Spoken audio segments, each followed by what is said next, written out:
ಅಲರಿಸು ಕನ್ನಡ ಡಿಂಡಿಮವ ದೂರದರ್ಶನ ಚಂದನ. ಇದು ಕನ್ನಡ ವಾಹಿನಿ.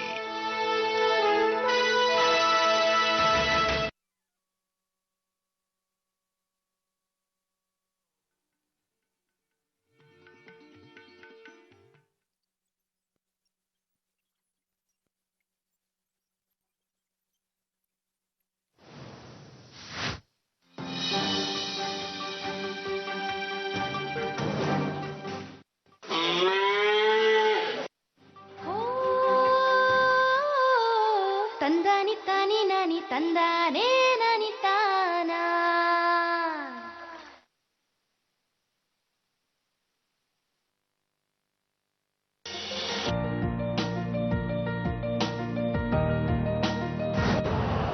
यूरिया का स्वदेशी उत्पादन 70 लाख टन बढ़ाने के लिए 6 उर्वरक संयंत्रों का उद्धार किया जा रहा है। एफसीआईएल के गोरखपुर, सिंदरी, तलचर और रामागुंडम संयंत्र, एचएफसीएल की बरौनी इकाई और बीवीएफसीएल की नामरू फोर्थ। सोने पर सुहागा ये है कि देश में अब बनेगा सिर्फ नीम लेपित यूरिया, क्योंकि इससे होगा किसानों का फायदा ही फायदा। अनाज का उत्पादन 10% तक बढ़ेगा। बढ़ेगी 10 से 15% नाइट्रोजन क्षमता।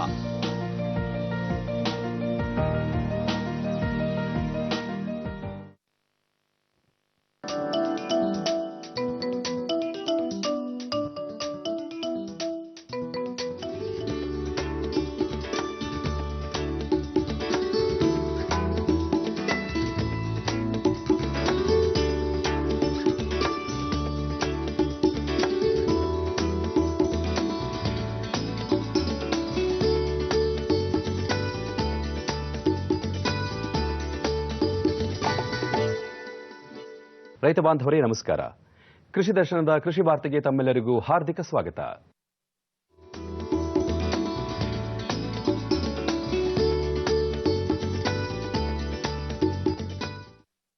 ಬೆಂಗಳೂರು ಕೃಷಿ ವಿಶ್ವವಿದ್ಯಾನಿಲಯ, ತೋಟಗಾರಿಕೆ ಇಲಾಖೆ, ಮಂಡ್ಯದ ವಲಯ ಕೃಷಿ ಸಂಶೋಧನಾ ಕೇಂದ್ರ ಹಾಗೂ ಮಳವಳ್ಳಿ ತೋಟಗಾರಿಕಾ ರೈತ ಉತ್ಪಾದಕರ ಕಂಪನಿ ಇವರ ಸಂಯುಕ್ತ ಆಶ್ರಯದಲ್ಲಿ ರೈತ ಆಸಕ್ತ ಗುಂಪುಗಳ ಪ್ರತಿನಿಧಿಗಳಿಗೆ ಟೊಮ್ಯಾಟೊ ಬೆಳೆಯಲ್ಲಿ ಸಮಗ್ರ ಬೆಳೆ ನಿರ್ವಹಣೆ ಕುರಿತ ತರಬೇತಿ ಕಾರ್ಯಕ್ರಮ ಇತ್ತೀಚೆಗೆ ವಿಸಿ ಫಾರ್ಮ್ನಲ್ಲಿ ನಡೆಯಿತು.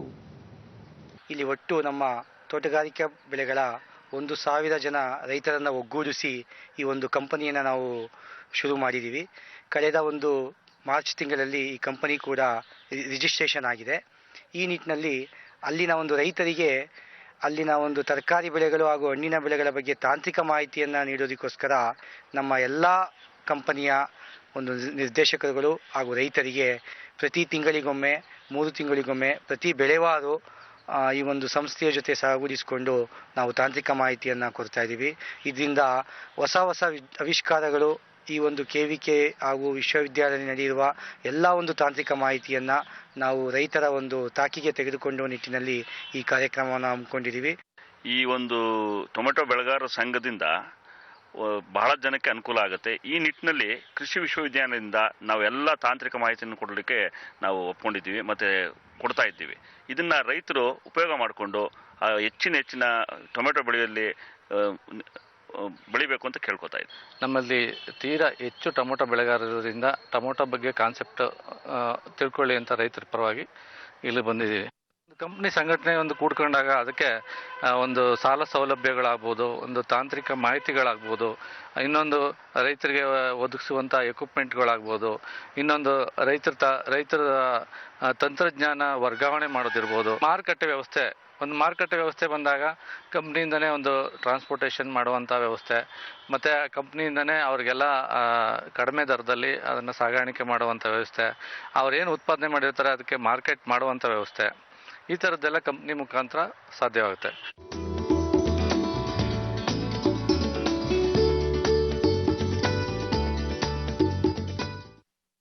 ಜಮಖಂಡಿ ತಾಲೂಕು ಹಳಂಗಳಿ ಗ್ರಾಮದ ಪ್ರಗತಿಪರ ಕೃಷಿಕರಾದ ಬಾಹುಬಲಿ ಯಲ್ಲಟ್ಟಿ ಅವರು 5 ಎಕರೆ ಪ್ರದೇಶವನ್ನು ಹೊಂದಿದ್ದು ಅದರಲ್ಲಿ ಕಬ್ಬು ಹಾಗೂ ವಿವಿಧ ರೀತಿಯ ತರಕಾರಿ ಬೆಳೆಗಳನ್ನು ಬೆಳೆಯುತ್ತಿದ್ದಾರೆ.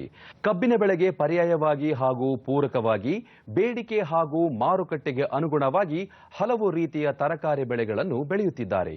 ತರಕಾರಿ ಬೆಳೆಗಳು ಕಡಿಮೆ ಅವಧಿಯಲ್ಲಿ ಕಟಾವಿಗೆ ಬರುವುದರಿಂದ ಈ ಬೆಳೆಗಳಿಂದ ಉತ್ತಮ ಆದಾಯ ಗಳಿಸಬಹುದು ಎನ್ನುತ್ತಾರೆ ಬಾಹುಬಲಿ ಯಲ್ಲಟ್ಟಿ ಅವರು. 30 ಗುಂಟೆ ವಿಸ್ತೀರ್ಣದಲ್ಲಿ ಮೊದಲಿಗೆ ಕ್ಯಾಪ್ಸಿಕಮ್ ಅನ್ನು ಬೆಳೆದಿದ್ವಿ. ಕ್ಯಾಪ್ಸಿಕಮ್ ಬೆಳೆದ ನಂತರ ಅದನ್ನು ಕಟಿಂಗ್ ಮಾಡಿದ ನಂತರ ಅದೇ ಡ್ರಿಪ್ಪು, ಅದೇ ಬೆಡ್ಡು, ಅದೇ ಮಲ್ಚಿಂಗಿನಲ್ಲಿ ಕಲ್ಲಂಗಡಿ ಮತ್ತು ಜಿಪ್ಸಿ ಸೌತೆಕಾಯಿ ಅಂದರೆ ಕಾಕಡೆ ಅಂತಾರಲ್ಲ ಅದನ್ನು ಮಾಡಿ ಟೊಮೆಟೊನೂ ಮಾಡಿದ್ವಿ. ಟೊಮೆಟೊ ಸನ್ಬರ್ನ್ ಆಗಿ ಸ್ವಲ್ಪ ಹೋಗೋ ಚಾನ್ಸಸ್ ಕಾಣ್ತು. ಅದಕ್ಕಾಗಿ ಇಂಟರ್ ಕ್ರಾಪ್ ಆಗಿ ಕಲ್ಲಂಗಡಿ ಮತ್ತು ಜಿಪ್ಸಿ ಬಿಳಿ ಸೌತೆನೂ ಎರಡನ್ನೂ ಮಾಡಿದ್ವಿ.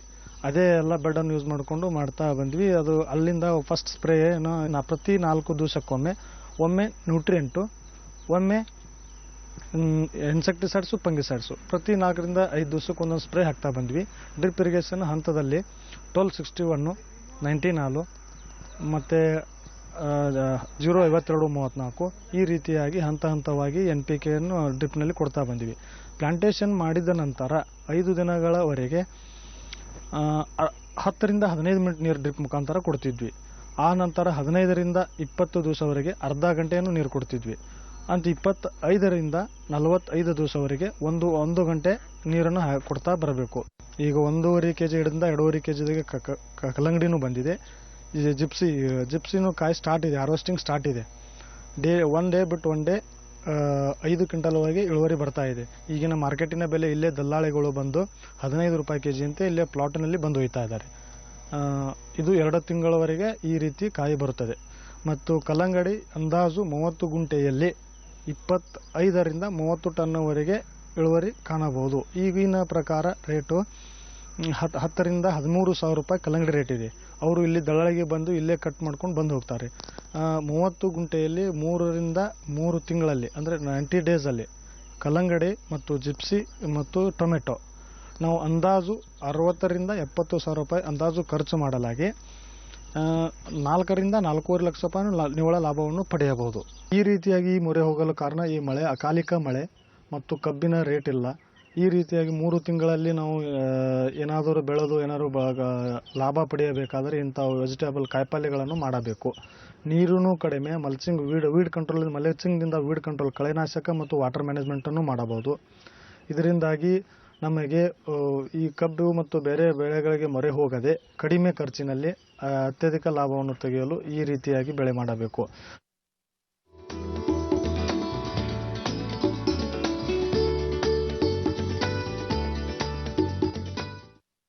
2016ರ ಮುಂಗಾರು ಹಂಗಾಮಿಗಾಗಿ ಹೈಬ್ರಿಡ್ ಹತ್ತಿ, ಮೆಕ್ಕೆಜೋಳ ಮತ್ತು ಇತರೆ ಬೆಳೆಗಳನ್ನು ಬೆಳೆಯುವ ಮುಂಚಿತ ಬಿತ್ತನೆ ಪ್ರದೇಶಗಳಾದ ಚಾಮರಾಜನಗರ, ಮೈಸೂರು, ಹಾಸನ, ರಾಮನಗರ, ಚಿಕ್ಕಮಗಳೂರು, ದಾವಣಗೆರೆ, ಚಿತ್ರದುರ್ಗ, ತುಮಕೂರು ಮುಂತಾದ ಜಿಲ್ಲೆಗಳಲ್ಲಿ ಬಿತ್ತನೆ ಬೀಜ ಕಾಯ್ದಿರಿಸಲು ಈಗ ಸಕಾಲವಾಗಿದೆ. ಬಿತ್ತನೆ ಬೀಜಗಳನ್ನು ಖರೀದಿಸುವಾಗ ಕೆಲವಾರು ಅಂಶಗಳನ್ನು ಗಮನದಲ್ಲಿ ಇರಿಸಿಕೊಳ್ಳಬೇಕು. ಬಿತ್ತನೆ ಬೀಜಗಳನ್ನು ಅಧಿಕೃತ ಮಾರಾಟ ಕೇಂದ್ರಗಳಿಂದ ಮಾತ್ರ ಖರೀದಿಸಬೇಕು. ಖರೀದಿ ಕುರಿತು ಅಧಿಕೃತ ಬಿಲ್ಲು ಪಡೆಯಬೇಕು. ಬಿಲ್ಲಿನಲ್ಲಿ ರೈತರ ಹೆಸರು, ವಿಳಾಸ, ಬೆಳೆ, ಕಂಪನಿ, ತಳಿ, ಲಾಟ್ ನಂಬರ್ಗಳನ್ನು ಕಡ್ಡಾಯವಾಗಿ ಮತ್ತು ಸ್ಪಷ್ಟವಾಗಿ ನಮೂದಿಸಿರಬೇಕು.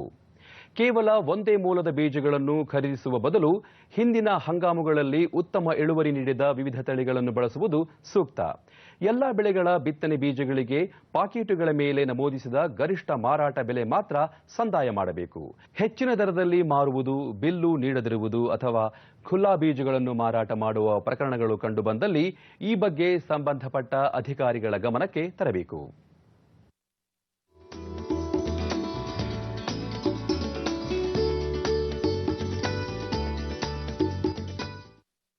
ರಾಜ್ಯದಲ್ಲಿ ನಾಳೆ ಕರಾವಳಿ ಹಾಗೂ ದಕ್ಷಿಣ ಒಳನಾಡಿನಲ್ಲಿ ಚೆದುರಿದಂತೆ ಅಲ್ಲಲ್ಲಿ ಹಗುರವಾಗಿ ಮಳೆಯಾಗುವ ಸಾಧ್ಯತೆ ಇದೆ. ಉತ್ತರ ಒಳನಾಡಿನಲ್ಲಿ ಒಣಹವೆ ಮುಂದುವರಿಯಲಿದೆ ಎಂದು ಭಾರತೀಯ ಹವಾಮಾನ ಇಲಾಖೆಯ ವರದಿ ತಿಳಿಸಿದೆ.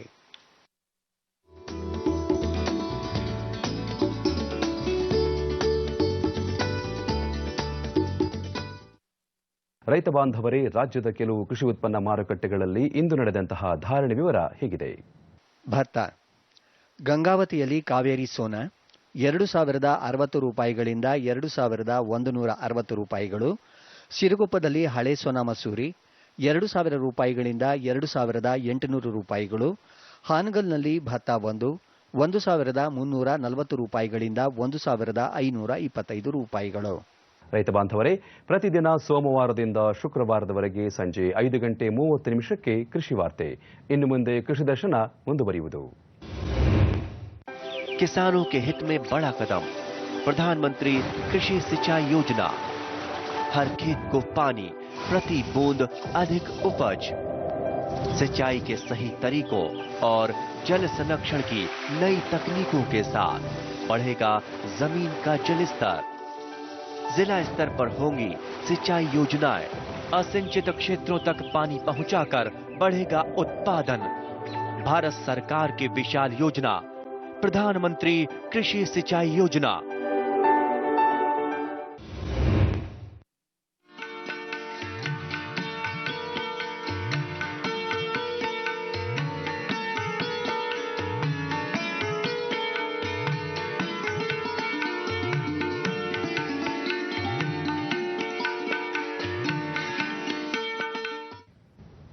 ರೈತ ಬಾಂಧವರು ನಮಸ್ಕಾರ. ತಮ್ಮೆಲ್ಲರಿಗೆ ಕೃಷಿ ದರ್ಶನದ ನೇರ ಫೋನ್ ಇನ್ ಕಾರ್ಯಕ್ರಮಕ್ಕೆ ಆತ್ಮೀಯ ಸ್ವಾಗತ.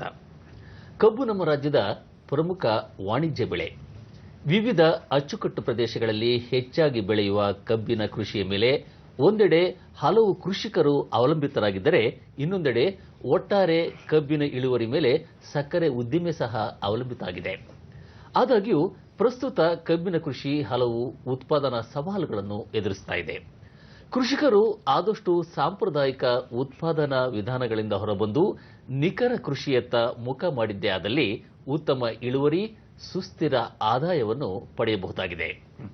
ಈ ನಿಟ್ಟಿನಲ್ಲಿ ಕಬ್ಬಿನ ಕೃಷಿಯಲ್ಲಿ ನಿಖರ ಬೇಸಾಯ ಪದ್ಧತಿಗಳು, ಅದು ಅನಗತ್ಯ ವೆಚ್ಚ ತಪ್ಪಿಸುವ, ಇಳುವರಿ ಹೆಚ್ಚಿಸುವ ಬೇಸಾಯ ಪದ್ಧತಿಗಳಾಗಿರಬಹುದು. ಅದೇ ರೀತಿ ಸಕಾಲಿಕ ಹಾಗೂ ಪರಿಣಾಮಕಾರಿ ಕೃಷಿ ಚಟುವಟಿಕೆಗಳಿಗೆ ನೆರವಾಗಬಲ್ಲ ಯಾಂತ್ರೀಕರಣವಾಗಿರಬಹುದು, ನೀರಿನ ಸಮರ್ಪಕ ಬಳಕೆಗೆ ಸೂಕ್ತ ನೀರಾವರಿ ವಿಧಾನಗಳಾಗಿರಬಹುದು, ಸಮಗ್ರ ಪೋಷಕಾಂಶ ನಿರ್ವಹಣೆಯಾಗಿರಬಹುದು. ಒಟ್ಟಾರೆ ಈ ಎಲ್ಲಾ ವಿಷಯಗಳ ಕುರಿತು ತಮ್ಮೊಟ್ಟಿಗೆ ಹೆಚ್ಚಿನ ಮಾಹಿತಿಯನ್ನು ಹಂಚಿಕೊಳ್ಳಿಕ್ಕೆ ಬೆಂಗಳೂರು ಕೃಷಿ ವಿಶ್ವವಿದ್ಯಾನಿಲಯದ ಸಂಶೋಧನಾ ನಿರ್ದೇಶಕರಾದ ಡಾಕ್ಟರ್ ಟಿ ಶೇಷಾದ್ರಿ ಅವರು ಈ ದಿನ ನಮ್ಮೊಟ್ಟಿಗಿದ್ದಾರೆ. ರೈತ ಬಾಂಧವರು ಸಂಶೋಧನಾ ನಿರ್ದೇಶಕರ ಜೊತೆ ನೇರವಾಗಿ ಮಾತನಾಡಲಿಕ್ಕೆ ಬಳಸಬೇಕಾದಂತಹ ದೂರವಾಣಿ ಸಂಖ್ಯೆ 0802354259 23542699. ರೈತ ಬಾಂಧವರೇ, ತಮ್ಮ ಪ್ರಶ್ನೆ ನೇರವಾಗಿರಲಿ, ಸಂಕ್ಷಿಪ್ತವಾಗಿರಲಿ. ಇಂದಿನ ವಿಷಯ ಅಂತ ಹೇಳಿದ್ರೆ ಕಬ್ಬಿನ ಬೆಳೆಯಲ್ಲಿ ನಿಖರ ಬೇಸಾಯ, ಈ ಒಂದು ವಿಷಯಕ್ಕೆ ಕೇಂದ್ರೀಕೃತವಾಗಿರಲಿ. ಕಾರ್ಯಕ್ರಮಕ್ಕೆ ಆಗಮಿಸಿರುವ ಡಾಕ್ಟರ್ ಶೇಷಾದ್ರಿ ಅವರಿಗೆ ಎಲ್ಲ ರೈತ ಬಾಂಧವರ ವತಿಯಿಂದ ಆತ್ಮೀಯ ಸ್ವಾಗತ. ನಮಸ್ಕಾರ. ಮೊದಲ ಪ್ರಶ್ನೆ ಬಹಳ ಸಂಕ್ಷಿಪ್ತವಾಗಿ, ನಮ್ಮ ರಾಜ್ಯದಲ್ಲಿ ಈ ಕಬ್ಬಿನ ಬೆಳೆಯ ವಿಸ್ತೀರ್ಣ ಆಗಿರ್ಬೋದು, ಉತ್ಪಾದನೆ ಮತ್ತು ಉತ್ಪಾದಕತೆ ಎಷ್ಟಿದೆ ಅಂತೇಳಿ? ನಮ್ಮ ಕರ್ನಾಟಕ ರಾಜ್ಯದಲ್ಲಿ ಕಬ್ಬನ್ನ ಸುಮಾರು 3 ಪ್ರದೇಶದಲ್ಲಿ ಮುಖ್ಯವಾಗಿ ಬೆಳೀತಾ ಇದ್ದಾರೆ. ಅಚ್ಚುಕಟ್ಟು ಪ್ರದೇಶದಲ್ಲಿ ನಮ್ಮ ಕಾವೇರಿ ಅಚ್ಚುಕಟ್ಟು ಪ್ರದೇಶ ಆಗಿರ್ಬೋದು, ಜೊತೆಗೆ ತುಂಗಭದ್ರಾ ಅಚ್ಚುಕಟ್ಟು ಪ್ರದೇಶ, ಭದ್ರಾ ಅಚ್ಚುಕಟ್ಟು ಪ್ರದೇಶ ಮತ್ತು ಅಪ್ಪರ್ ಕೃಷ್ಣ ಅಂತ ಹೇಳ್ತೀವಿ, ಕೃಷ್ಣ ಅಚ್ಚುಕಟ್ಟು ಪ್ರದೇಶದಲ್ಲಿ ಮೇಲ್ದಂಡೆ ಯೋಜನೆಯಲ್ಲಿ ಮುಖ್ಯವಾಗಿ ಬೆಳೀತಿದ್ವಿ. ಸುಮಾರು 5 ಲಕ್ಷ ಹೆಕ್ಟೇರ್ನಲ್ಲಿ ಈ ಕಬ್ಬನ್ನ ನಾವು ಬೆಳೀತಾ ಇದ್ದೀವಿ. ಅದರಲ್ಲಿ ಸುಮಾರು ಮುಖ್ಯವಾಗಿ ಉತ್ಪಾದಕತೆ ಬಗ್ಗೆ ಹೇಳೋದಾದ್ರೆ, ನಮ್ಮಲ್ಲಿ ಸರಾಸರಿ ಕರ್ನಾಟಕ ರಾಜ್ಯದಲ್ಲಿ ಸುಮಾರು 95 ಟನ್ ಪರ್ ಒಂದು ಹೆಕ್ಟರ್ಗೆ ಸರಾಸರಿ 95 ಟನ್ ಇಳುವರಿ ನಾವು ನಿರೀಕ್ಷೆ ಮಾಡ್ತಿದ್ದೀವಿ. ಪ್ರಸ್ತುತ ಅಷ್ಟಿದೆ. ಅದು ರಾಷ್ಟ್ರ ಮಟ್ಟಕ್ಕೆ ಹೋಲಿಕೆ ಮಾಡಿದ್ರೆ ಸ್ವಲ್ಪ ಜಾಸ್ತಿ ಇದೆ ಅಂತಾನೆ ಹೇಳ್ಬೋದು. ರಾಷ್ಟ್ರ ಮಟ್ಟದಲ್ಲಿ ಸುಮಾರು 70 ಟನ್ ಒಂದು ಹೆಕ್ಟರ್ಗಿದೆ. ಆದ್ರೆ ಪಕ್ಕದ ರಾಜ್ಯಗಳಿಗೆ ಹೋಲಿಕೆ ಮಾಡಿದ್ರೆ ನಮ್ಮದು ಸ್ವಲ್ಪ ಕಡಿಮೆ ಇದೆ. ತಮಿಳುನಾಡು ಆಗಲಿ, ಮಹಾರಾಷ್ಟ್ರ ಆಗಲಿ ಹೆಚ್ಚು ಮಾಡ್ಲಿಕ್ಕೆ ನಮ್ಮಲ್ಲಿ ಅವಕಾಶ ಇದೆ. ತಾವು ಹೇಳ್ತಾ ಇದ್ರೆ ಈ ಕಬ್ಬಿನ ಒಂದು ಬೆಳೆಯಲ್ಲಿ ಇನ್ನೂ ಅವಕಾಶ ಇದೆ ಹೆಚ್ಚಿನ ಇಳುವರಿ ಮಾಡಲಿಕ್ಕೆ. ಏನೆಲ್ಲ ಪ್ರಮುಖ ಸಮಸ್ಯೆಗಳನ್ನು ನಮ್ಮ ಕೃಷಿಕರು, ಅದರಲ್ಲೂ ಕಬ್ಬಿನ ಕೃಷಿಕರು ಈಗ ಅನುಭವಿಸ್ತಾ ಇದ್ದಾರೆ? ಕಬ್ಬಿನ ಬೇಸಾಯದಲ್ಲಿ ಪ್ರಮುಖ ಸಮಸ್ಯೆ ಅಂದ್ರೆ ನೀರಿನ ಒಂದು ಬಳಕೆ. ನೀರು ಕೆಲವು ಕಡೆ ಕಾವೇರಿ ಏನು ಅಚ್ಚುಕಟ್ಟು ಪ್ರದೇಶದಲ್ಲಿ ಹಲವಾರು ಎಕರೆಗಳಲ್ಲಿ ಯಥೇಚ್ಛವಾಗಿ ದೊರೆತಾ ಇದ್ರು ಅದು ಸದ್ಬಳಕೆ ಆಗ್ತಾ ಇಲ್ಲ. ರೈತರು ಏನ್ ಮಾಡ್ತಾರೆ, ಆಯಿ ನೀರಾವರಿ ಪದ್ಧತಿಯಲ್ಲಿ ಹೆಚ್ಚಿಗೆ ನೀರು ಕೊಡ್ತಾರೆ. ಹೆಚ್ಚಿಗೆ ನೀರು ಕೊಡ್ತಾ ಇರೋದ್ರಿಂದ ಇಳುವರಿ ಮೇಲೆ ಬಹಳ ದುಷ್ಪರಿಣಾಮ ಬೀಳುತ್ತೆ. ಅನಗತ್ಯ ಬೇಕಾಗಿರೋದಕ್ಕಿಂತ ಹೆಚ್ಚು ನೀರು ಕೊಡ್ತಾ ಇದ್ದಾರೆ. ನಮ್ಮ ಚರ್ಚೆಯನ್ನು ಮುಂದುವರಿಸೋಣ. ಅದಕ್ಕಾಗುತ್ತೆ. ಒಂದು ಕರೆ ಇದೆ, ಮಂಡ್ಯದಿಂದ ಶಿವರಾಮ ಗೌಡ ಅವರು ಕರೆ ಮಾಡಿದ್ದಾರೆ. ಗೌಡ ನಮಸ್ಕಾರ. ಹಲೋ ಹಲೋ ಶಿವರಾಮೇಗೌಡ್ರ ನಮಸ್ಕಾರ. ನಮಸ್ಕಾರ ಸರ್. ಪ್ರಶ್ನೆ ಕೇಳಿ. ಮಂಡ್ಯದಿಂದ ಅಂತ ಕಬ್ಬಿನಲ್ಲಿ ಪರ್ಯಾಯ ಬೆಳೆಯಾಗಿ ಏನೇನನ್ನ ಬೆಳೆಯಬಹುದು? ನಮ್ಮ ಚರ್ಚೆನಲ್ಲಿ ಅದು ಬಹಳ ಪ್ರಮುಖವಾದ ಪ್ರಶ್ನೆ ಇತ್ತು. ಈಗ ಮೊದಲೇ ಕೇಳಿದಿರಿ. ನಾವು ಅದನ್ನ ಕೊನೆಗೆ ಚರ್ಚೆ ಮಾಡ್ಬೇಕಂತ ಅಂದ್ಕೊಂಡಿದ್ವಿ. ಬಹಳ ಒಳ್ಳೇದು, ತಾವು ಈಗಲೇ ಒಂದು ಪ್ರಶ್ನೆ, ಒಳ್ಳೆ ಪ್ರಶ್ನೆಯನ್ನ ಕೇಳಿದ್ರೆ. ಇತ್ತೀಚೆಗೆ ನಮಗೆ ಗೊತ್ತಿರೋ ಹಾಗೆ ಕಬ್ಬಿನ ಒಂದು ಇಳುವರಿ ಒಟ್ಟಾರೆ ಏನು ಉತ್ಪಾದನೆ ಏನಿದೆ ಜಾಸ್ತಿ ಆಗ್ಬಿಟ್ಟು ಸಕ್ಕರೆ ಕಾರ್ಖಾನೆಗಳು ಈ ಕಬ್ಬನ್ನ ಅರಿಲಿಕ್ಕೆ ಸಾಧ್ಯ ಆಗ್ತಿಲ್ಲ, ಒಂದು ಸಮಸ್ಯೆ ಆಗಿದೆ. ಹಂಗಾಗಿ ನಾವು ರೈತರಿಗೆ ಹೇಳ್ತಿದ್ವಿ, ಆದಷ್ಟು ವಿಸ್ತೀರ್ಣ ಕಡಿಮೆ ಮಾಡಿ ಪ್ರತಿ ಹೆಕ್ಟೇರ್ ಇಳುವರಿ ಜಾಸ್ತಿ ಮಾಡ್ಕೊಳ್ಳಿ, ಪಕ್ಕದ ಇನ್ನೊಂದು ಉಳಿದ ಪ್ರದೇಶದಲ್ಲಿ ಪರ್ಯಾಯ ಬೆಳೆ ಬೆಳ್ಕೊಳ್ಳಿ ಅಂತ ಹೇಳಿ. ಅದಕ್ಕೆ ನಮಗೆ ಪರ್ಯಾಯ ಬೆಳೆ ಅಂತ ಹೇಳಿದ್ರೆ ನಮಗೆ ಅರೆ ನೀರಾವರಿ ಬೆಳೆಗಳನ್ನ ಬೆಳ್ಕೋಬಹುದು. ಮುಖ್ಯವಾಗಿ ತರಕಾರಿ ಬೆಳೆಗಳು ಅಂದ್ರೆ ಹೆಚ್ಚಿಗೆ ಆದಾಯ ಕೊಡ್ತಕ್ಕಂತ ಯಾವ್ದೇ ಒಂದು ತರಕಾರಿ ಬೆಳೆ ಸ್ಥಳೀಯ ಮಾರುಕಟ್ಟೆಗೆ ಅನುಗುಣವಾಗಿ ದೀರ್ಘಾವಧಿ ಬೆಳೆ ಈ ಒಂದು ಸ್ವಲ್ಪಾವಧಿ ಬೆಳೆಗಳಾದ ತರಕಾರಿ ಬೆಳೆಗಳನ್ನ ಸ್ಥಳೀಯ ಮಾರುಕಟ್ಟೆಗೆ ಏನು ಅಗತ್ಯತೆ ಇದೆ ಅದು ಅನುಗುಣವಾಗಿ ಟೊಮೆಟೊ ಇರ್ಬೋದು ಅಥವಾ ಬದನೆಕಾಯಿ ಇರ್ಬೋದು, ಕೋಸ್ ಇರ್ಬೋದು, ಎಲೆ ಇರ್ಬೋದು, ಅದೇ ನೀರನ್ನ ಸದ್ಬಳಕೆ ಮಾಡಿಕೊಂಡು ಕಡಿಮೆ ನೀರಿನಲ್ಲಿ ಬಳಕೆ ಮಾಡಿಕೊಂಡ್ರೆ ಅದನ್ನ ರೈತರಿಗೆ ಒಂದು ಹೆಚ್ಚಿನ ಒಂದು ಆದಾಯನೂ ಸಹ ಬರ್ಲಿಕ್ಕೆ ಸಾಧ್ಯ ಇದೆ ಅಂತ ಹೇಳಿ. ಇದೀಗ ನಮ್ಮ ಮುಖ್ಯ ವಿಷಯಕ್ಕೆ ಬಂದಿದ್ದೆ, ಅದರಲ್ಲಿ ಕಬ್ಬಿನಲ್ಲಿ ನಿಖರ ಬೇಸಾಯ. ಎಲ್ಲ ಒಂದ್ ಕಡೆ ಇದು ನಮ್ಮ ನೀರಿನ ಮಿತ ಬಳಕೆಗೆ ಸಹಕಾರಿಯಾಗಿರ್ಬೋದು, ವೆಚ್ಚವನ್ನು ಸಹ ಕಡಿಮೆ ಮಾಡಲಿಕ್ಕೆ ಯಾವ ಪ್ರಮುಖ ನಿಖರ ಬೇಸಾಯ ಪದ್ಧತಿಗಳನ್ನು ಇಲ್ಲಿ ಅನುಸರಿಸಬೇಕಾಗುತ್ತೆ? ನಿಖರವಾದ ಬೇಸಾಯ ಅಂತ ಹೇಳಿದ್ರೆ ಮೊಟ್ಟೆ ಬದಲಾಗಿ ಭೂಮಿ ಸಿದ್ಧತೆ ಮಾಡೋದ್ರಿಂದ ಹಿಡಿದು ಕೊನೆ ಕಟಾವು ಮಾಡಿದವರೆಗೂ ಎಲ್ಲಾ ಹಂತದಲ್ಲೂ ನಾವು ಎಲ್ಲಾ ಬೇಸಾಯಕಾರಗಳನ್ನು ನಿಖರವಾಗಿ ಮಾಡಿದ್ರೆ ನಮಗೆ ಯಾವುದೇ ಒಂದು ಪರಿಕರಗಳನ್ನು ಸದ್ಬಳಕೆ ಮಾಡಿಕೊಂಡು ಅದು ಉತ್ಪಾದಕದ ಮೇಲೆ ಹೆಚ್ಚು ಮಾಡ್ಲಿಕ್ಕೆ ಉಪಯೋಗ, ಎಷ್ಟು ಅವಶ್ಯಕತೆಗೆ ಬೇಕೋ ಅಷ್ಟು ಮಾತ್ರ ಬಳಕೆ ಮಾಡಿಕೊಂಡ್ರೆ ಅವಾಗ ನಮಗೆ ಖರ್ಚುನು ಸಹ ಕಡಿಮೆ ಆಗುತ್ತೆ. ಅದ್ರಲ್ಲಿ ಮುಖ್ಯವಾಗಿ ಅಂತ ಹೇಳಿದ್ರೆ ಯಾವುದೇ ಒಂದು ರಸಗೊಬ್ಬರ ಬಳಕೆ ಮಾಡಕ್ ಮುಂಚೆ ಅದು ಮಣ್ಣನ್ನು ಪರೀಕ್ಷೆ ಮಾಡಿ, ಮಣ್ಣು ಪರೀಕ್ಷೆ ಆಧಾರದ ಮೇಲೆ ನಾವು ರಸಗೊಬ್ಬರ ಬಳಕೆ ಮಾಡೋದಾದ್ರೆ ಅದು ರಸಗೊಬ್ಬರದ ಪ್ರಮಾಣ ನಾವು ಕಡಿಮೆ ಮಾಡ್ಕೋಬಹುದು, ಕೊಡುವಂತ ಅವಶ್ಯಕತೆ ಇರಲ್ಲ. ಈಗ ಸನ್ನಿವೇಶದಲ್ಲಿ ಏನಾಗಿದೆ, ರೈತರು ಇಳುವರಿ ಕಡಿಮೆ ಇದೆ ಅಂತ ಹೇಳಿ ಯಾವ ಕಡೆ ಬಹಳ ರಸಗೊಬ್ಬರ ಕೊಟ್ಟು ರೆಸ್ಪಾನ್ಸ್ ಅದು ಸ್ಪಂದನೆ ಕಡಿಮೆ ಆಗಿರೋದ್ರಿಂದ ಹೆಚ್ಚು ರಸಗೊಬ್ಬರ ಕೊಡ್ತಾರೆ, ಅಗತ್ಯತೆಗಿಂತ ಹೆಚ್ಚು ರಸಗೊಬ್ಬರ ಕೊಡ್ತಾರೆ, ಖರ್ಚು ಜಾಸ್ತಿ ಆಗ್ತದೆ. ಹಂಗಾಗಿ ಕಬ್ಬು ಕೆಲವು ರೈತರಿಗೆ ಲಾಭದಾಯಕವಲ್ಲ, ಖರ್ಚು ಜಾಸ್ತಿ. ಇದೀಗ ಒಂದು ಕರೆ ಇದೆ, ಮುಧೋಳದಿಂದ ಮಹಲಿಂಗಪ್ಪ ಅವರು ಕರೆ ಮಾಡಿದ್ದಾರೆ. ಮಹಲಿಂಗಪ್ಪ ಅವರೇ ನಮಸ್ಕಾರ. ಹಲೋ ನಮಸ್ತೆ ಸರ್. ಮಹಲಿಂಗಪ್ಪ ಅವರ ಪ್ರಶ್ನೆ ಕೇಳಿ ಸರ್. ನಾವು ಜೂನ್ದಾಗ ಹಚ್ಚಬೇಕು ಸರ್ ಕಬ್ಬನ. ಜೂನ್ದಾಗ ಹಚ್ಚಬೇಕು ಸರ್. ಅಂದ್ರೆ ಈಗ ಮಳೆ ಇಲ್ಲಲ್ಲ, ಅದಕ್ಕಾಗಿ ಮ್ಯಾಲ ಇರೋದಕ್ಕೆ ಏನಾರ ಸುಳಿ ಬೀಳ್ತದೆ ಸರ್. ಅದಕ್ಕಾಗಿ ಯಾವಾಗ ಹಚ್ಚಬೇಕು ಅನ್ನೋದು ಕೇಳ್ತಾ ಇದ್ದೀನಿ. ಮತ್ತೆ ಬೇಕಾದ್ರೆ ಡಿಸೆಂಬರ್ದಾಗ ಹಚ್ಚಬೇಕು ಸರ್. ಈಗ ಅವ್ರು ಮುಧೋಳದಿಂದ ಕರೆ ಮಾಡಿದ್ದಾರೆ, ಜೂನ್ ನಲ್ಲಿ ಅವರು ನಾಟಿ ಮಾಡಬಹುದಾ ಅಂತ ಹೇಳಿ. ಜೂನ್ ನಲ್ಲಿ ಈಗ ನಾಟಿ ಮಾಡಬಹುದು, ಸಕಾಲ ಇದೆ, ಬಟ್ ಅವರು ನೀರಿನ ಲಭ್ಯತೆ ಇಲ್ಲ ಅಂತ ಹೇಳ್ತಾರೆ. ಸೊ ಅಂತ ಪ್ರದೇಶದಲ್ಲಿ ಇವನ್ ಕೆಲವು ಕಡೆ ಈಗ ಆಗಸ್ಟ್ ಸೆಪ್ಟೆಂಬರ್ ಇದು ಬಳಕೆ ಮಾಡ್ಕೋಬಹುದು, ಅವಕಾಶ ಇದೆ. ಅದನ್ನು ಬಿತ್ತನೆ ಮಾಡ್ಲಿಕ್ಕೂ ಅವಕಾಶ ಇದೆ. ಅವರು ಕಾಲುವೆಯಲ್ಲಿ ನೀರು ಹಾಯಿಸ್ತಾರ ಅಥವಾ ಬೋರ್ವೆಲ್ ಇದ್ರ ಮೂಲಕ ನೀರು ಹಾಯಿಸ್ತಿದ್ರು ಹೇಳ್ತಾ ಇಲ್ಲ, ಅವ್ರು ಏನು ಸ್ಪಷ್ಟತೆ ಇಲ್ಲ. ಹಂಗಾಗಿ ಕಾಲುವೆಯಲ್ಲಿ ಸಾಮಾನ್ಯದಲ್ಲಿ ಕಾಲುವೆಯಲ್ಲಿ ನೀರು ಹಾಯಿಸೋದಾದ್ರೆ ಇನ್ನು ಕಾಲುವೆಯಲ್ಲಿ ಮಳೆ ಕಡಿಮೆ ಇರೋದ್ರಿಂದ ಈ ಇದರಲ್ಲಿ ಡ್ಯಾಮ್ಗಳಲ್ಲಿ ನೀರು ಶೇಖರಣೆ ಇಲ್ಲ. ಸೊ ತಡವಾಗಿ ಬಿಡೋದ್ರಿಂದ ಇನ್ನು ಆಗಸ್ಟ್ ಸೆಪ್ಟೆಂಬರ್ ತಿಂಗಳಲ್ಲೂ ಇದನ್ನ ನಾಟಿ ನಾಟಿ ವಿಧಾನಕ್ಕೆ ಬಂದಿದ್ದೆ. ಅದಲ್ಲಿ ನಿಖರ ಕೃಷಿನಲ್ಲಿ ಯಾವ ವಿಧಾನ? ನಿಖರ ಕೃಷಿಯಲ್ಲಿ ನಾವು ಸಾಮಾನ್ಯ ಪದ್ಧತಿ ಏನಿದೆ 3 ಅಡಿ ಸಾಲಿನಲ್ಲಿ ಬೆಳೀತಾ ಇದ್ದಾರೆ ಸಾಂಪ್ರದಾಯಿಕವಾಗಿ. ಅದ್ರ ಬದಲು ಈಗ ನಾವು ಅಗಲ ಸಾಲು ಪದ್ಧತಿಯಲ್ಲಿ ಸುಮಾರು 6 ಅಡಿ ಸಾಲಿನಲ್ಲಿ ನಾಟಿ ಮಾಡಿದ್ದೆ ಆದ್ರೆ ನಮ್ಗೆ ಅನೇಕ ಅನುಕೂಲತೆಗಳಿವೆ. ಇದರಲ್ಲಿ ಒಂದು ಮೊಟ್ಟ ಮೊದಲನಾಗಿ ಬೀಜದ ಒಂದು ಏನು ಪ್ರಮಾಣ ಇದೆ ಅದು ನಾವು ಕಡಿಮೆ ಮಾಡಬಹುದು. ಸುಮಾರು ಒಂದು 30% ಮಾತ್ರ ಬೇಕಾಗುತ್ತೆ. ಸುಮಾರು ಈಗ 3 ಟನ್ ಇರೋ ಬದಲು ಕೇವಲ 1 ಟನ್ ಸಾಕಾಗುತ್ತೆ. ಇದಕ್ಕೆ ಸ್ವಲ್ಪ ವೆಚ್ಚನ ಕಡಿಮೆ ಮಾಡ್ಕೋಬಹುದು. ಜೊತೆಗೆ ಏನಾಗುತ್ತೆ ಅಂತ ಹೇಳಿದ್ರೆ ನಾವು ಅಂತರ ಬೆಳೆ ಅಗಲ ಸಾಲು ಇರೋದ್ರಿಂದ 2 ಸಾಲುಗಳ ಮಧ್ಯೆ ಅಂತರ ಇರೋದ್ರಿಂದ ಅಲ್ಲಿ ನಾವು ಕಳೆ ನಿರ್ವಹಣೆ ಮಾಡ್ಲಿಕ್ಕೆ ಚೆನ್ನಾಗುತ್ತೆ. ಅಂತರ ಬೆಳೆನು ಅಗತ್ಯ ತಕ್ಕಂತೆ ರೈತರು ಹೇಳಿದ್ರು. ಈಗ ಪರ್ಯಾಯ ಬೆಳೆ ಬದಲು ಈ 2 ಜೋಡು ಸಾಲು ಮಧ್ಯದಲ್ಲಿ ಅಂತರ ಬೆಳೆಯಾಗಿ ತರಕಾರಿ ಬೆಳೆನು ಸ್ವಲ್ಪ ಅಲ್ಪಾವಧಿ ತರಕಾರಿ ಬೆಳ್ಕೋಬಹುದು. ಜೊತೆಗೆ ಏನಾದ್ರೂ ಈ ದ್ವಿದಳ ಧಾನ್ಯ ಬೆಳೆಗೆ ಬೆಳ್ಕೊಂಡ್ರೆ ಒಂದು ಮಣ್ಣಿನ ಫಲವತ್ತತೆ ಹೆಚ್ಚಾಗಲಿಕ್ಕೆ ಸಾಧ್ಯತೆ ಆಗುತ್ತೆ. ಜೊತೆಗೆ ಈ ಏನ್ ಹೇಳ್ತೀವಿ ನಾವು ಗ್ರೀನ್ ಮೆನ್ಯೂರ್ ಅಂತ ಹೇಳ್ತೀವಿ, ಹಸಿರು ಗೊಬ್ಬರನ, ಈ ಮಣ್ಣಿನ ಫಲವತ್ತತೆ ಹೆಚ್ಚಿಗೆ ಮಾಡ್ಲಿಕ್ಕೆ ಹಸಿರು ಗೊಬ್ಬರನ ಬೆಳ್ಕೊಂಡು ಅಲ್ಲೇನೆ ಸುಮಾರು 35 ದಿವಸ ಅದನ್ನ ಅಲ್ಲೇ ಮುಗಿಸಿದ್ದೆ ಆದ್ರೆ ಮಣ್ಣಿನ ಫಲವತ್ತತೆ ಜಾಸ್ತಿ ಆಗುತ್ತೆ, ನಮ್ಮ ರಸಗೊಬ್ಬರದ ಅವಲಂಬನೆ ಕಡಿಮೆ ಆಗುತ್ತೆ. ಇದೀಗ ಒಂದು ಕರೆ ಇದೆ, ಕುಮಾರ್ ಗೌಡ ಅವರು ಹೊಸಪೇಟೆಯಿಂದ ಕರೆ ಮಾಡಿದ್ದಾರೆ. ಹಲೋ ಕುಮಾರ್ ಗೌಡ ಅವರು ನಮಸ್ಕಾರ. ನಮಸ್ಕಾರ ಸರ್. ಪ್ರಶ್ನೆ ಕೇಳಿ ಸರ್ ನಾನು 8603 ವೆರೈಟಿ ಕಬ್ಬು ಹಾಕಿದ್ದೀನಿ ಸರ್, 5 ತಿಂಗಳು ಇದೆ. ಹೌದು. ನಾನು ಈಗ ಮೈಕ್ರೋ ನ್ಯೂಟ್ರಿಯೆಂಟ್ ಸ್ಪ್ರೇ ಮಾಡ್ಬೇಕಂತಿದ್ದೀನಿ ಸರ್, ಅದಕ್ಕೆ ಯಾವ್ದು ಸೂಕ್ತ ಅಂತ ಹೇಳ್ತಾರೆ ಸರ್? ಇಲ್ಲ, ಲಘು ಪೋಷಕಗಳ ನೀವು ಅದನ್ನ ಸಿಂಪಡಣೆ ಮಾಡ್ಬೇಕಾದ್ರೆ ಅದರಲ್ಲಿ ಏನಾದ್ರೂ ಕೊರತೆ ಇದೆಯಾ ಅಂತೇಳಿ ನಾವು ತಿಳ್ಕೊಬೇಕಾಗುತ್ತೆ. ಅದನ್ನ ಅವಶ್ಯಕತೆ ಇದ್ದಲ್ಲಿ ಮಾತ್ರ ಅದು.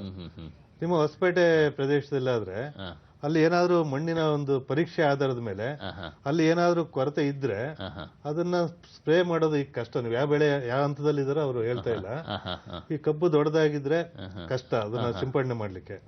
ಅದೇ ಏನಾದ್ರೂ ನೀರಾವರಿ ಪದ್ಧತಿ ಅಂದ್ರೆ ಹನಿ ನೀರಾವರಿ ಪದ್ಧತಿಯಲ್ಲಿ ಏನೋ ಅಳವಡಿಕೆ ಮಾಡ್ಕೊಂಡಿದ್ರೆ ಏನಾದ್ರೂ ಕೊರತೆ ಇದ್ರೆ ಅದರಲ್ಲಿ ಸಾಮಾನ್ಯವಾಗಿ ಒಂದು ಐರನ್ ಏನ್ ಹೇಳ್ತೀವಿ ನಾವು, ಕಬ್ಬಿಣದ ಕೊರತೆ ಬರುತ್ತೆ, ಕ್ಯಾಲ್ಸಿಯಂ ಏನು ಸುಣ್ಣದ ಕೊರತೆನೂ ಕಂಡು ಬರುತ್ತೆ, ನಮಗೆ ಜಿಂಕ್ ಅಂಶನು ಕೊರತೆನೂ ಕಂಡು ಬರುತ್ತೆ.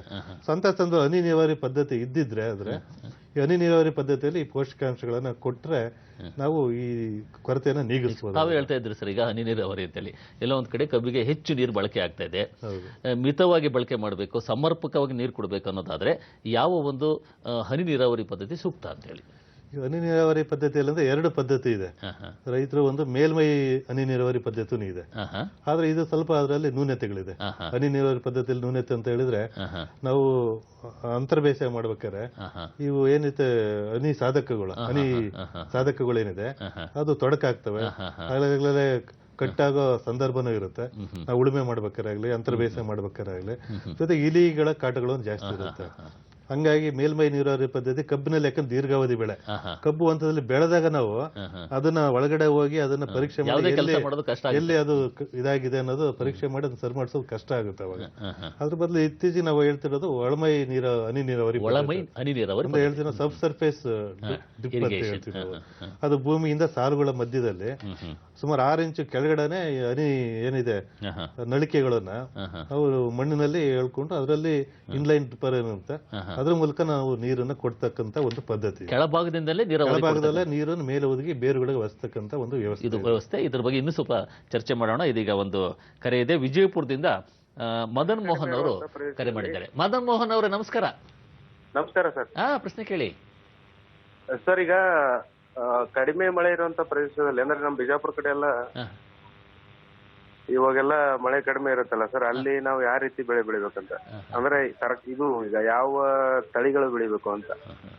ಕಬ್ಬಿನಲ್ಲೇ ಯಾವ ತಳಿ ಬೇಕು? ಪ್ರಾಯಶಃ ನಿಮ್ಮ ಈ ಒಂದು ನೀರಾವರಿ ವಿಧಾನ ಸಹ ಅವ್ರಿಗೆ ಸೂಕ್ತ ಆಗುತ್ತೆ ಅನ್ಸುತ್ತೆ. ಹೌದೌದು. ಈಗ ಕಬ್ಬಿನ ತಳಿಗಳ ಬಗ್ಗೆ ಆದ್ರೆ ಒಂದು ಹಳೆ ಸಾಂಪ್ರದಾಯಿಕ ತಳಿ ಶಿವ 62 175 ಅಂತ ತಳಿ ಒಂದಿದೆ. ಬಿಜಾಪುರ ಪ್ರದೇಶಕ್ಕೆ ಅದು ಸ್ವಲ್ಪ ಅಲ್ಲೂ ಇಲ್ಲಿ ಕಾವೇರಿ ಚಿಕ್ಕಣ ಪ್ರದೇಶ ಬಹಳ ಹೆಚ್ಚಿನ ಪ್ರದೇಶದಲ್ಲಿ ಬೆಳಿತಾರೆ. ಜೊತೆಗೆ ಈಗ ರೈತರೊಬ್ರು ಹೇಳಿದ್ರು ಈಗ ಶಿವ 86032 ಅಂತೇಳಿ ನಯನ ಅಂತ ಒಂದು ತಳಿ ಅದು ಹೆಚ್ಚಿನ ತೆಂಡೆ ಹೊಡೆದು ಹೆಚ್ಚಿನ ಇಳುವರಿ ಕೊಡುವಂತ ತಳಿ ಇದೆ. ಜೊತೆಗೆ ಸ್ವಲ್ಪ ತಳಿ ಅವಧಿ ಕಡಿಮೆ ಇರ್ತಕ್ಕಂಥ ತಳಿ ಆದ್ರೆ ಸಿವ 7804 ಅಂತಲೂ ಒಂದು ತಳಿ ಇದೆ. ಅದರ ಅವಧಿ ಎಷ್ಟು? ಅದು ಸುಮಾರು 12-14 ತಿಂಗಳೇ. ಸ್ವಲ್ಪ ಅದು ಸಕ್ಕರೆ ರಿಕವರಿನೂ ಸ್ವಲ್ಪ ಜಾಸ್ತಿ ಹೆಚ್ಚಿರುತ್ತೆ ಅದು.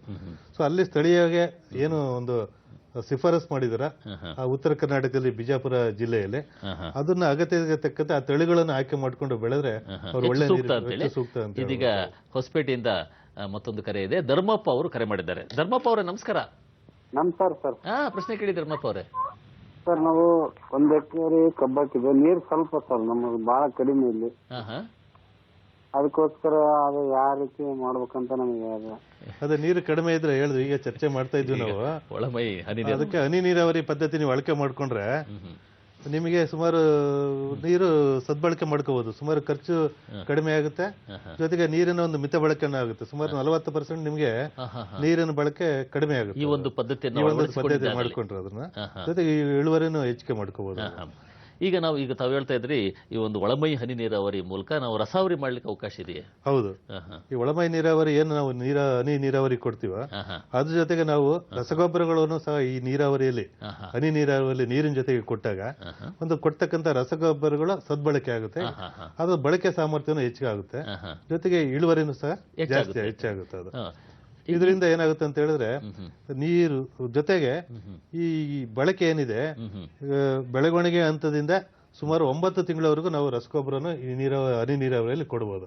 ಅದೇ ಸಾಂಪ್ರದಾಯಿಕ ಪದ್ಧತಿ ಆದ್ರೆ ಕೇವಲ 14 ವಾರದಲ್ಲಿ ಎಲ್ಲಾ ರಸಗೊಬ್ಬರಗಳನ್ನು ಒಂದೇ ಸಾರಿ ಕೊಡ್ಬೇಕಂದ್ರೆ ಹಂತವಾಗಿ 4 ಹಂತದಲ್ಲಿ ಕೊಡ್ತೀವಿ, ಭೂಮಿಗೆ ಸೇರಿಸ್ತೀವಿ. ಆದ್ರೆ ಅಲ್ಲಿ ಪೂರ್ತಿ ಪ್ರಮಾಣದಲ್ಲಿ ಇದು ಸಾಮರ್ಥ್ಯ ಬಳಕೆ ಆಗೋದಿಲ್ಲ. ಅಲ್ಲಿ ಸುಮಾರು ನಷ್ಟತೆ ಒಂದು ಜಾಸ್ತಿ ಇರುತ್ತೆ.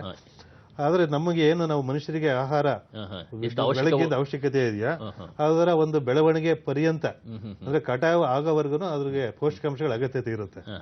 ಹಾಗಾಗಿ ನಾವು ಈ ಒಂದು ನೀರಾವರಿ ಪದ್ಧತಿ ಹನಿ ನೀರಾವರಿ ಪದ್ಧತಿ ಕೊಡೋದ್ರಿಂದ ಸುಮಾರು ನಾಟಿ ಮಾಡಿದಾಗ್ಲಿಂದ 9 ತಿಂಗಳವರೆಗೂ ನಾವು ಈ ಹನಿ ನೀರಾವರಿ ಪದ್ಧತಿಯಲ್ಲಿ ಹಂತವಾಗಿ ಎಷ್ಟು ಅವಶ್ಯಕತೆ ಇದೆ ಬೆಳವಣಿಗೆಗೆ ಅಷ್ಟೇ ಪೋಷಕಾಂಶಗಳ ಅಗತ್ಯವಾಗಿ ನಾವು ಒದಗಿಸಿದ್ದೇವೆ. ಬೇರುಗಳ ಒಂದು ಪ್ರದೇಶಕ್ಕೆ ಹೋಗುತ್ತೆ, ನೇರವಾಗಿ ಬೇರುಗಳ ಹಂತಕ್ಕೆ ಹೋಗೋದ್ರಿಂದ ಬೇರುಗಳ ಒಂದು ಹೀರಿಕೆ ಸಾಮರ್ಥ್ಯ ಜಾಸ್ತಿ ಆಗುತ್ತೆ, ಒಂದು ಬೆಳವಣಿಗೆ ಜಾಸ್ತಿ ಬರುತ್ತೆ, ಜಾಸ್ತಿ ತಂಡೆಗಳು ಬರ್ತವೆ, ಒಂದು ಕಬ್ಬಿನ ಒಂದು ಗಾತ್ರನೂ ಜಾಸ್ತಿ ಬರುತ್ತೆ, ಉದ್ದನೂ ಜಾಸ್ತಿ ಬರುತ್ತೆ. ಹಂಗಾಗಿ ಇಳುವರಿ ಖಂಡಿತ ಜಾಸ್ತಿ ಆಗುತ್ತೆ. ಇದೀಗ ಮತ್ತೊಂದು ಕರೆ ಇದೆ. ಹಾವೇರಿಯಿಂದ ಸಿದ್ದಣ್ಣ ಅವರು ಕರೆ ಮಾಡಿದ್ದಾರೆ. ಸಿದ್ದಣ್ಣ ಅವರೇ ನಮಸ್ಕಾರ. ಹಲೋ ಸಿದ್ದಣ್ಣ ಅವರ ಪ್ರಶ್ನೆ ಕೇಳಿ. ಹಲೋ, ಕರೆ ಕಡಿತ ಆಗಿದೆ. ಈಗ ತಾವು ಹೇಳ್ತಾ ಇದ್ರಿ ಸರ್, ಈಗ ಇದರಿಂದ ಸಾಕಷ್ಟು ಅನುಕೂಲ ಇದೆ ಅಂತ. ಎಲ್ಲ ಒಂದು ಕಡೆ ಮತ್ತೊಂದು ಕರೆ ಇದೆ. ಗೋವಿಂದರಾಜು ಎನ್ನುವ ಗೋವಿಂದರಾಜ್ ಅವರೇ ನಮಸ್ಕಾರ. ಹಲೋ ಗೋವಿಂದರಾಜ್ ಅವರೇ, ದಯವಿಟ್ಟು ತಮ್ಮ ಟಿವಿ ವಾಲ್ಯೂಮ್ ಸಂಪೂರ್ಣ ಕಡಿಮೆ ಮಾಡಿ ಪ್ರಶ್ನೆ ಕೇಳಿ. ನಮಸ್ಕಾರ. ನಮಸ್ಕಾರ, ಕೇಳಿ. ದಯವಿಟ್ಟು ತಮ್ಮ ಟಿವಿ ವಾಲ್ಯೂಮ್ ಸಂಪೂರ್ಣ ಕಡಿಮೆ ಮಾಡಿ ಪ್ರಶ್ನೆ ಕೇಳಿ. ಗೋವಿಂದರಾಜ್ ಅವರೇ ಪ್ರಶ್ನೆ ಕೇಳಿ, ಪರವಾಗಿಲ್ಲ. ನಮಸ್ಕಾರ ಸರ್. ನಮಸ್ಕಾರ, ಕೇಳಿ. ಸರ್, ಈಗ ನಾವು ಕಬ್ಬು 8193 ಹಾಕಿದೀವಿ. 8193 ಕೇಳಿ. ಅದರಲ್ಲಿ 3 ಅಡಿ ಸಾಲ್ ಮಾಡೋಣ ಅಂತ ಇದ್ದೀನಿ. ಸಿಂಗಲ್ ಬೀಜ ನಟ್ಟಿ ಒಂದು ಕಣ್ಣಿನ ಬೀಜ ಅಲ್ಲ, ನೀವು ಒಂದು ಕಣ್ಣು ಬಿತ್ತನೆ ಮಾಡ್ತಿರೋದು ಒಳ್ಳೆ ಪದ್ಧತಿನೇ ಅದು. ಅದರಿಂದ ಬಿತ್ತನೆ ಬೀಜ ಉಳಿತಾಯ ಆಗುತ್ತೆ, ಒಳ್ಳೆ ಇಳುವರಿನೂ ಬರುತ್ತೆ ನಮ್ಗೆ. ಬಟ್ ಆದ್ರೆ ನಿಮ್ಗೆ ಏನಾಗುತ್ತೆ, 3 ಅಡಿ ಸಾಲನೆ ಮಾಡ್ತಿರೋದು ಏನಂತ ಹಾಗೆ ಹೇಳ್ದೆ ನಾವು, ಖರ್ಚು ಜಾಸ್ತಿ ಬರುತ್ತೆ. ನೀವು ನೀರ್ ಹಾಯಿಸ್ಲಿಕ್ಕೆ ಎಲ್ಲ ಆಳು ಕಾಳುಗಳ ಒಂದು ಸಮಸ್ಯೆ ಜಾಸ್ತಿ ಆಗುತ್ತೆ, ರೋಗ ರುಜಿನಗಳು ಇರುತ್ತೆ. ಅದ್ರ ಬದಲು ಅಗಲ ಸಾಲಿನಲ್ಲಿ ಬೆಳೆದ್ರಿ ನಿಮ್ಗೆ ಯಾವುದೇ ಇಳುವರಿ ಮೇಲೆ ನಿಮ್ಗೆ ವ್ಯತ್ಯಾಸ ಆಗೋದಿಲ್ಲ. ನಿಮಗೆ ಅನೇಕ ಅದರಲ್ಲಿ ಅಗಲ ಸಾಲು ಸೂಕ್ತ. ಒಂದು ಕಣ್ಣು ಹಾಕ್ಬೋದು, ಒಂದು ಕಣ್ಣನ್ನು ಹಾಕ್ಬೋದು ಅಂತ ಹೇಳಿದ್ರೆ, ಒಂದು ಕಣ್ಣನ್ನು ಅದನ್ನ ನಾವು ಸಸಿ ಮಡಿಯಲ್ಲಿ ಬೆಳೆಸ್ಬಿಟ್ಟು ಅದನ್ನ ನಾಟಿ ಮಾಡ್ತೀವಿ. ಅದೇ ರೀತಿ ಇಲ್ಲಿ ನಾವು ಕಣ್ಣುಗಳನ್ನು ನಾಟಿ ಮಾಡ್ತೀವಿ. ಈ ತರ ಮಾಡಿದ್ದೆ ಅದಲ್ಲಿ, ಈ ಒಂದು ಕಣ್ಣಿನ ನಾಟಿ ಮಾಡಿದ್ದೆ ಅದಲ್ಲಿ ಏನು ಅನುಕೂಲ ಆಗುತ್ತೆ? ಅದರಿಂದ ಒಂದು ಕಬ್ಬಿನ ಬೀಜದ ಪ್ರಮಾಣ ಕಡಿಮೆ ಆಗುತ್ತೆ, ವೆಚ್ಚ ಕಡಿಮೆ ಆಗುತ್ತೆ. ಇದೀಗ ಮತ್ತೊಂದು ಕರೆ ಇದೆ. ಗೋಕಾಕ್ ನಿಂದ ಕೃಷ್ಣೇಗೌಡ ಅವರು ಕರೆ ಮಾಡಿದ್ದಾರೆ. ಕೃಷ್ಣೇಗೌಡ್ರೆ ನಮಸ್ಕಾರ. ನಮಸ್ಕಾರ ಸರ್. ಪ್ರಶ್ನೆ ಕೇಳಿ. ಈಗ ಏನಂದ್ರೆ ಕಬ್ಬಿನ ಬೆಳೆ ಏನಾಗೈತೆ ಅಂದ್ರೆ ನೀರ ಸಪ್ಪದ ಒಂದ್ ಸ್ವಲ್ಪ ಸಪ್ಪದ ಬೆಳವಣಿಗೆ ಆಗ್ತಾ ಇಲ್ಲ. ಅದಕ್ಕೆ ಪರ್ಯಾಯ ನಾವು ಈಗ ಕಬ್ಬು ಬೆಳೆದ್ ಬಿಟ್ಟಿದ್ವಿ, ಅದು ಹೈಟ್ ಬರ್ತಾ ಇಲ್ಲ, ನೀರ್ ಹಾಕ್ಸಿರು. ಅದಕ್ಕೆ ಏನ್ ಮಾಡ್ಬೇಕು ಅನ್ನೋದು ತಿಳಿತಾ ಇಲ್ಲ ನಮ್ಗೆ. ನೀರಿನ ಗುಣನ ಅದು ಹಚ್ಚು ಮುಂದೆ ಹಂಗಿದ್ರಿಕಿಲ್ಲ, ಆಗ ಬದಲಾವಣೆ ಆಗ್ಬಿಟ್ಟದ್ರಿ. ಬೋರ್ವೆಲ್ ನೀರಾವರಿ ಅದ, ಅಲ್ಲಿ ಬೋರ್ ನೀರಾವರಿ ನಿಮ್ದು 1.5 ಎಕರೆ ಡ್ರಿಪ್ ಮಾಡಿದ್ವಿ. ಅದು ಇದೇ ಪ್ರಥಮ ಬೆಳೆನಾ ನಿಮ್ದು? ಓ ಸರ್, ಇದೇ ಮೊದಲೇ ಬೆಳೆನಾ ಅಂತ? ಇಲ್ಲ, ಮೊದಲು ಬೆಳೆದಿದ್ವಿ, ಅವನ್ ಕಟಾವ್ ಮಾಡಿ ತೆಗೆದು ಅದನ್ನ ಸಾಗುವಳಿ ಮತ್ತೆ ಲೆವೆಲಿಂಗ್ ಅನ್ನು ಸ್ವಲ್ಪ ಮಾಡೋದು ಮಾಡಿ ಎಲ್ಲ ಇದು ಮಾಡಿದ್ವಿ. ಅಲ್ಲ, ಇದು ಕೂಳೆ ಬೆಳೆನಾ ಅಥವಾ ಹಚ್ಚುಗಡ್ಡು ಅದನ್ನ? ಅದು ಯಾವ ಹಂತದಲ್ಲಿ, ಎಷ್ಟು ತಿಂಗಳು ಬೆಳೆ ಇದು? ಅಲ್ಲ, ಬೆಳೆ ಯಾವ ಹಂತದಲ್ಲಿದೆ ಅಂತೇಳಿ. ತಿಂಗಳು ಬೆಳೆ ಇದೆ. ಎಷ್ಟು ಹೇಳಿ? 8 ತಿಂಗಳ 8 ತಿಂಗಳು ಬೆಳವಣಿಗೆ ಆಗಿರೋದ್ರಿಂದ ಈಗ ಅದನ್ನ ಯಾವ ರೀತಿ ನಾವು ಉತ್ಪನ್ನ ಪಡಿಸಕ್ಕೆ ಕಷ್ಟ ಆಗುತ್ತೆ. ಯಾಕಂದ್ರೆ ಈಗ ನೀವು ಎಷ್ಟಡಿ ಸಾಲಿನಲ್ಲಿ ಬೆಳೆದಿದ್ದೀರಾ ನೀವು? ಅದು ಇಲ್ಲ, ಕರೆ ಕಟ್ತಾ ಇದೆ. ಈಗ ಅವ್ರು 8 ತಿಂಗಳು ಬೆಳೆ ಒಂದ್ ಕಡೆ ಇನ್ನೂ ಅವ್ರಿಗೆ ಬೆಳವಣಿಗೆ ಅಂತ ಮೀರೋಗ್ಬಿಟ್ಟಿದೆ. ಈಗಾಗಲೇ ಅದನ್ನ ಸಕ್ಕರೆ ಅಂಶ ಅದರಲ್ಲಿ ಕ್ರೋಢೀಕರಿಸತಕ್ಕಂತ ಒಂದು ಪ್ರಾರಂಭ ಆಗಿದೆ. ಈಗ 9 ತಿಂಗಳವರೆಗೂ ನಾವು ಏನು ಶೀಘ್ರ ಬೆಳವಣಿಗೆ ಅಂತ ಹೇಳ್ತೀವಿ. ಈಗ ನಾವು ಯಾವುದೇ ರೀತಿ ನಾವು ಅದನ್ನ ಬೆಳವಣಿಗೆನ ಸರಿಪಡಿಸೋದು ಸ್ವಲ್ಪ ಕಷ್ಟ ಆಗುತ್ತೆ ಅಂತ ಹೇಳಿ ಈಗ ಒಂದು